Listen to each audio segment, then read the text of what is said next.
Diary of a Wimpy Kid by Jeff Kinney.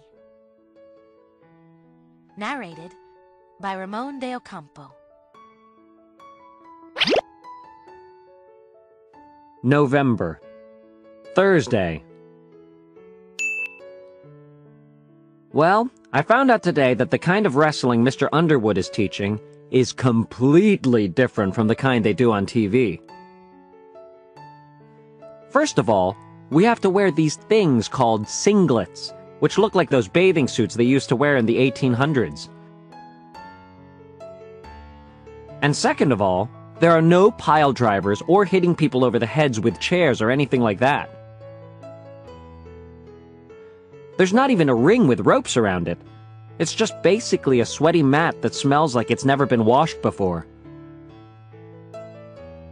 Mr. Underwood started asking for volunteers so he could demonstrate some wrestling holds, but there was no way I was going to raise my hand.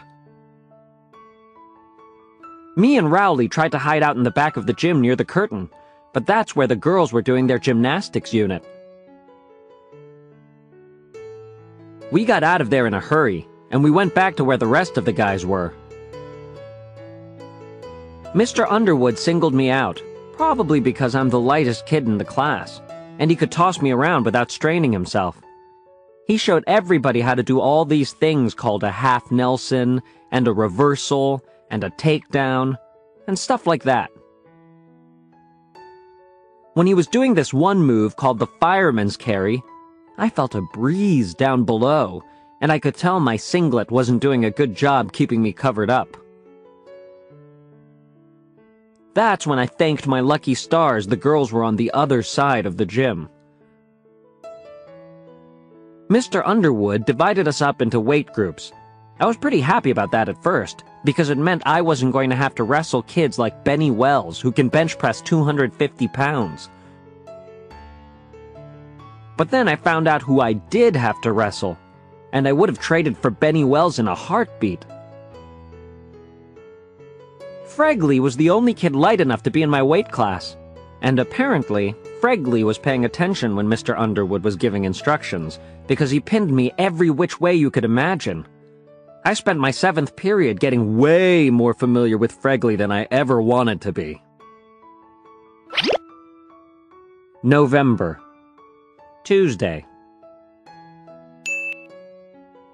This wrestling unit has totally turned our school upside down. Now kids are wrestling in the hallways, in the classrooms, you name it. But the 15 minutes after lunch where they let us outside is the worst. You can't walk 5 feet without tripping over a couple of kids going at it. I just try to keep my distance. And mark my words, one of these fools is going to roll right onto the cheese and start the cheese touch all over again. My other big problem is that I have to wrestle Fregley every single day. But this morning I realized something. If I can move out of Fregley's weight class, I won't have to wrestle him anymore. So today, I stuffed my clothes with a bunch of socks and shirts to get myself into the next weight class. But I was still too light to move up. I realized I was going to have to gain weight for real. At first, I thought I should start loading up on junk food, but then I had a much better idea. I decided to gain my weight in muscle, not fat. I've never been all that interested in getting in shape before, but this wrestling unit has made me rethink things. I figure if I bulk up now, it could actually come in handy down the road. The football unit is coming in the spring, and they split the teams up into shirts and skins.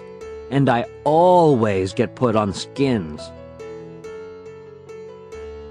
I think they do that to make all the out-of-shape kids feel ashamed of themselves. If I can pack on some muscle now, it'll be a whole different story next April. Tonight, after dinner, I got Mom and Dad together and told them my plan. I told them I was going to need some serious exercise equipment, and some weight gain powder too. I showed them some muscle magazines I got at the store so they could see how ripped I was gonna be. Mom didn't really say anything at first, but Dad was pretty enthusiastic. I think he was just glad I had a change of heart from how I used to be when I was a kid. But Mom said if I wanted a weight set, I was going to have to prove that I could stick with an exercise regimen. She said I could do that by doing sit-ups and jumping jacks for 2 weeks. I had to explain that the only way to get totally bulked up is to get the kind of high-tech machines they have at the gym, but Mom didn't want to hear it. Then Dad said if I wanted a bench press, I should keep my fingers crossed for Christmas. But Christmas is a month and a half away, and if I get pinned by Fregley one more time, I'm gonna have a nervous breakdown. So it looks like Mom and Dad aren't going to be any help, and that means I'm going to have to take matters into my own hands, as usual.